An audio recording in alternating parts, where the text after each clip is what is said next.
ओम शांति। 23/7/23 की अव्यक्त वाणी है। हेडिंग सर्व प्राप्ति संपन्न आत्मा की निशानी, संतुष्टता और प्रसन्नता। आज सर्व प्राप्तियां कराने वाले बाप दादा अपने चारों ओर के प्राप्ति संपन्न बच्चों को देख रहे हैं।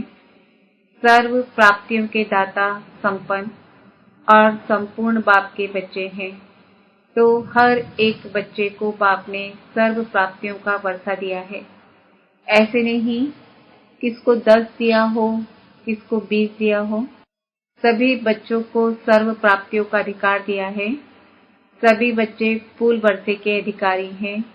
तो बाप दादा देख रहे हैं कि हर एक अधिकारी बच्चों ने अपने में प्राप्तियों का अधिकार कितना प्राप्त किया है।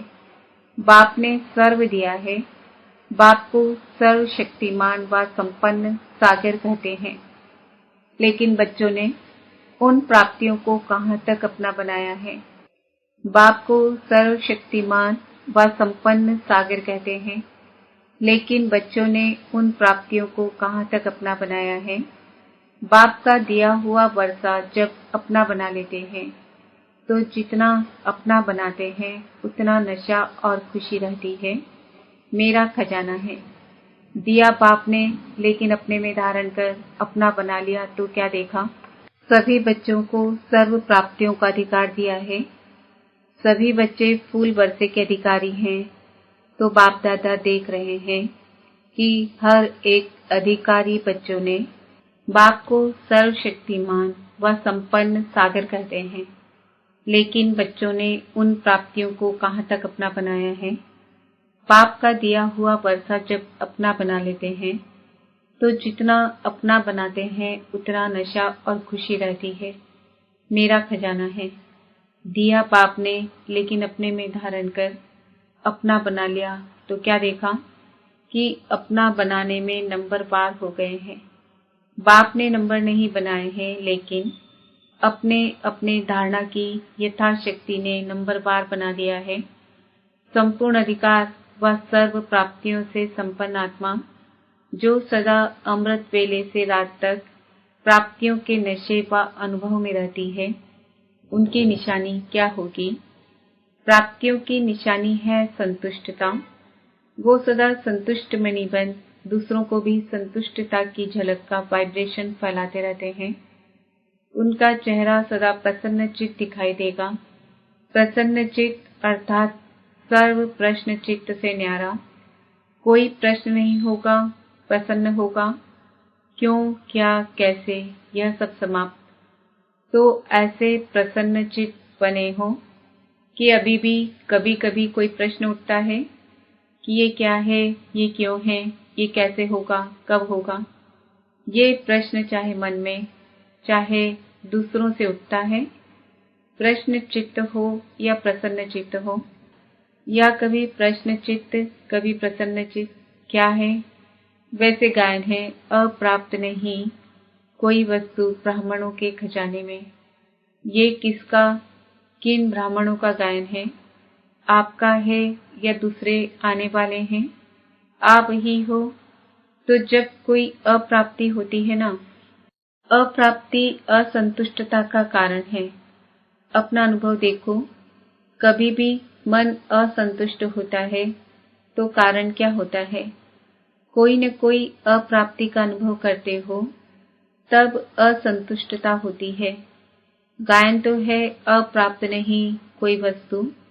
ये अब का गायन है या विनाश के समय का। विनाश के समय संपन्न हो जाएंगे कि अभी होना है। जो समझते हैं कि हम सदा प्रसन्नचित्त रहते हैं, कभी भी किसी भी बात में, चाहे अपने संबंध में चाहे दूसरों के संबंध में भी प्रश्न नहीं उठता, सदा संतुष्ट रहते हैं। ऐसी संतुष्ट आत्माएं कितनी होंगी, बहुत है। अच्छा, जो समझते हैं सदा प्रसन्न रहते हैं, चाहे माया कितना भी हिलाए, लेकिन हम नहीं हिलते, माया को हिला देते हैं। माया नमस्कार करती है, हम अंगद हैं। माया हार जाती, लेकिन हम विजयी हैं। जो ऐसे हैं वो हाथ उठाओ। सदा शब्द याद रखना कभी कभी वाले नहीं, बहुत थोड़े हैं। कोटों में कोई है, क्वेश्चन मार्क उठता तो है ना। क्वेश्चन मार्क डिक्शनरी से निकल जाए, हलचल भी ना हो। कंप्यूटर चलाते हो तो उसमें आता है ना, आपके बुद्धि रूपी कंप्यूटर में सदा फुल स्टॉप की मात्रा आए, क्वेश्चन मार्क आश्चर्य की मात्रा खत्म हो। इसको कहा जाता है सदा प्रसन्न चित्त। ऐसा प्रसन्न चित्त औरों का भी क्वेश्चन मार्क खत्म कर देता है।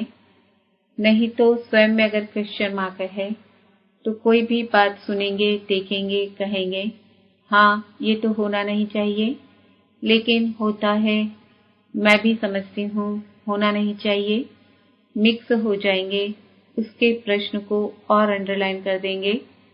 टेका तो दे दिया ना कि हाँ ये ठीक नहीं है, लेकिन होता है। तो प्रसन्नचित उसको नहीं किया, लेकिन और ही प्रश्न को बढ़ा लिया। एडिशन हो गई। वैसे 1 का क्वेश्चन था, अभी 2 का हो गया, 2 से 4 का हो जाएगा। तो प्रसन्नचित वाइब्रेशन के बजाय प्रश्न चित्त का वाइब्रेशन जल्दी फैलता है। हाँ ऐसा है, साथ दे दिया। आश्चर्य की मात्रा आ गई ना, हाँ तो फुल स्टॉप तो नहीं हुआ ना। चाहे अपने प्रति भी, ये मेरे से होना नहीं चाहिए, ये मेरे को मिलना चाहिए, ये दूसरे को नहीं होना चाहिए, तो ये चाहिए चाहिए प्रश्न चित्त बना देती है। प्रसन्न चित्त नहीं तो सभी का लक्ष्य क्या है? संतुष्ट प्रसन्न चित्त। जिसका प्रसन्न चित्त होता है उसके मन बुद्धि के व्यर्थ की गति फास्ट नहीं होगी। सदा निर्मल निर्माण, निर्माण होने के कारण सभी को अपने प्रसन्न चित्त के छाया में शीतलता देंगे। कैसा भी आग समान जला हुआ, बहुत गर्म दिमाग का हो, लेकिन प्रसन्न चित्त के वाइब्रेशन की छाया में शीतल हो जाएगा। कमजोरी क्या आती है? वैसे ठीक चलते हो, अपनी रीति से अच्छे चलते हो, लेकिन जब संबंध संपर्क में आते हो तो दूसरे की कमजोरी देखते, सुनते, वर्णन करते प्रभाव में आ जाते हो। फिर कहते हो कि इसने किया ना, इसलिए मेरे से भी हो गया।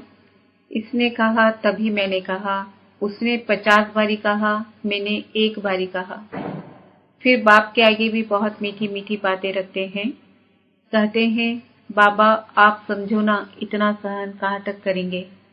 फिर भी पुरुषार्थी है ना, तो थोड़ा तो आएगा ना। बाप को भी समझाने लगते हैं।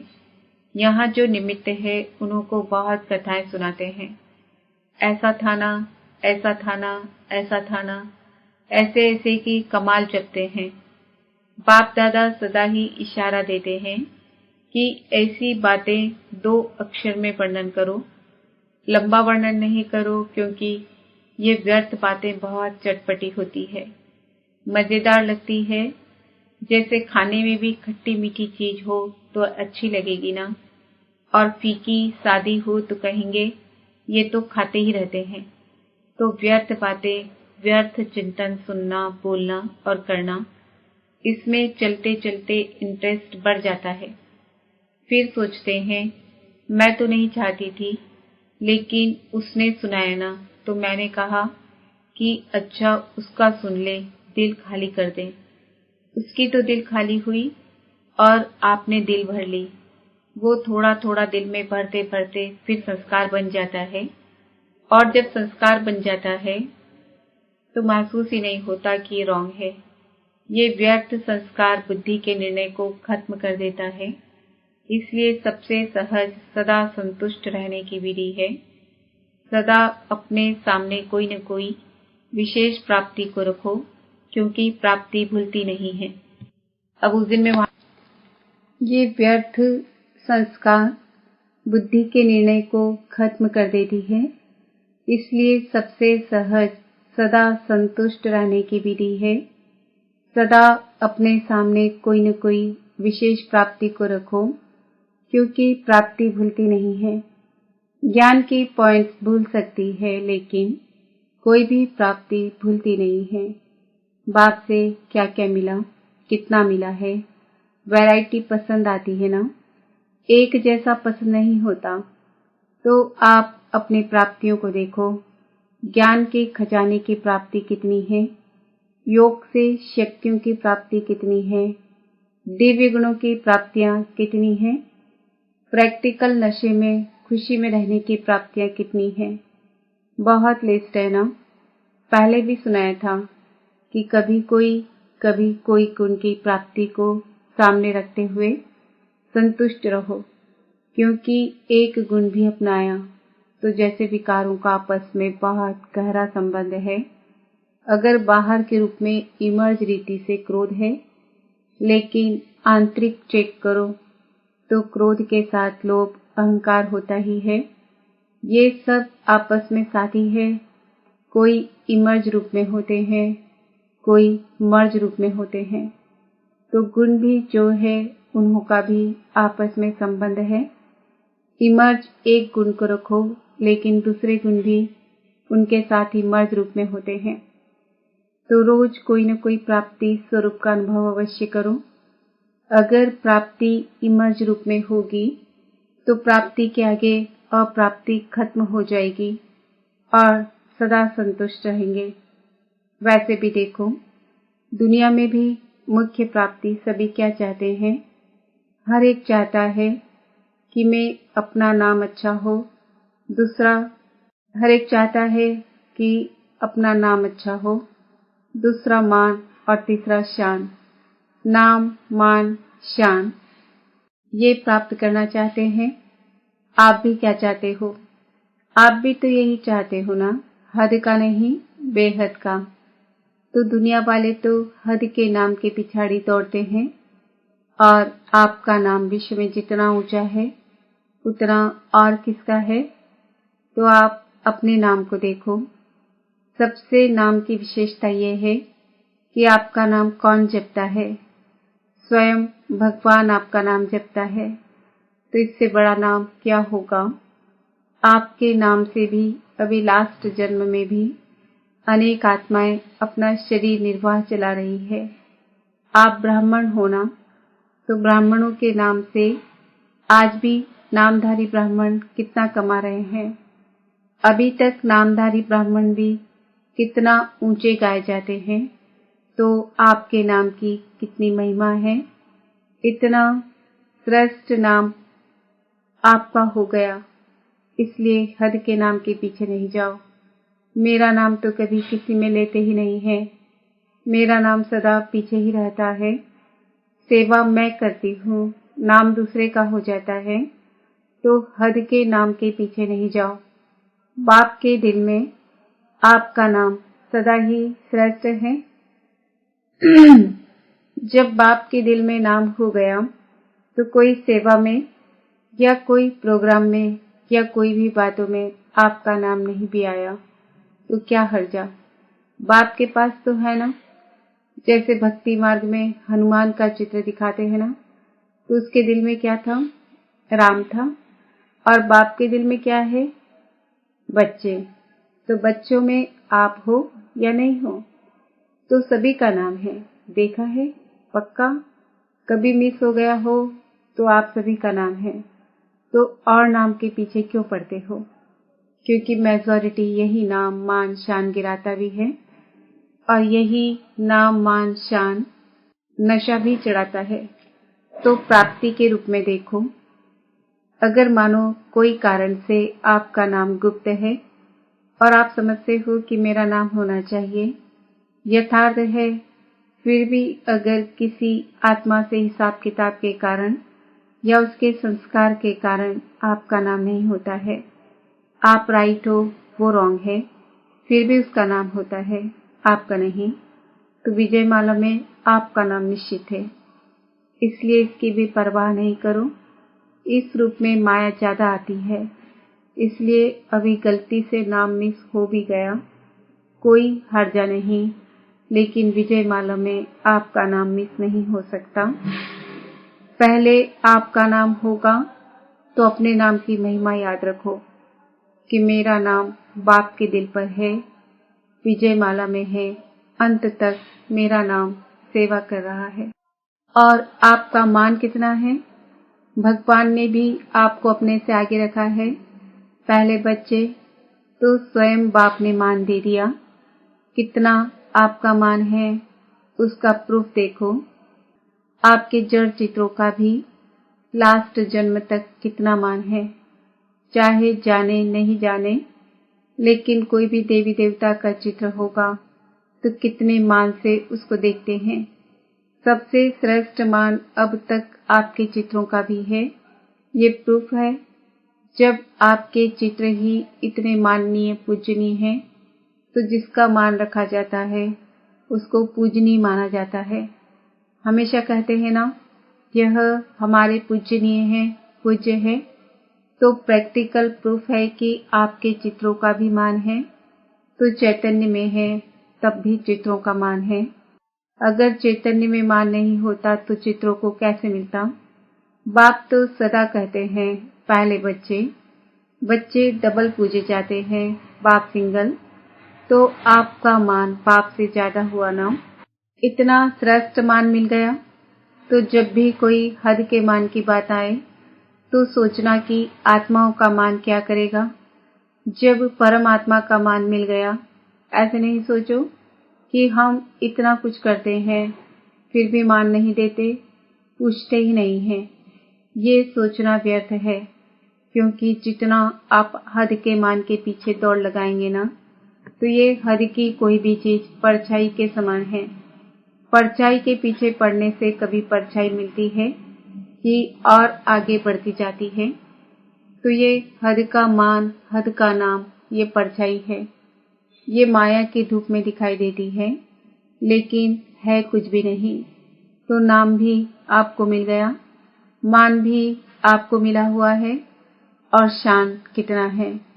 अपने एक एक शान को याद करो। और किसने शान में बिठाया? बाप ने बिठाया। बाप के दिल तक नशीन है।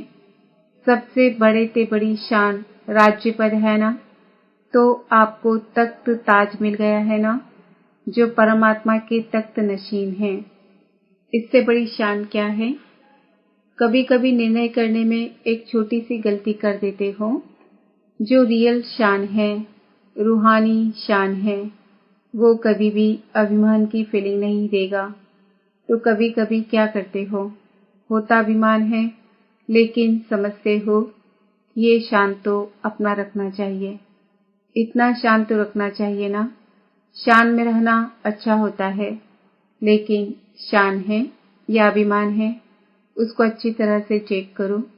कभी कभी अभिमान को शान समझ लेते हैं और फिर निर्माण नहीं होते हैं।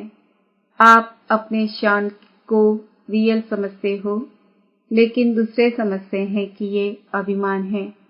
तो थोड़ा भी कुछ कह देंगे तो आपको अपमान लगेगा। अभिमान वाले को अपमान बहुत जल्दी फील होगा।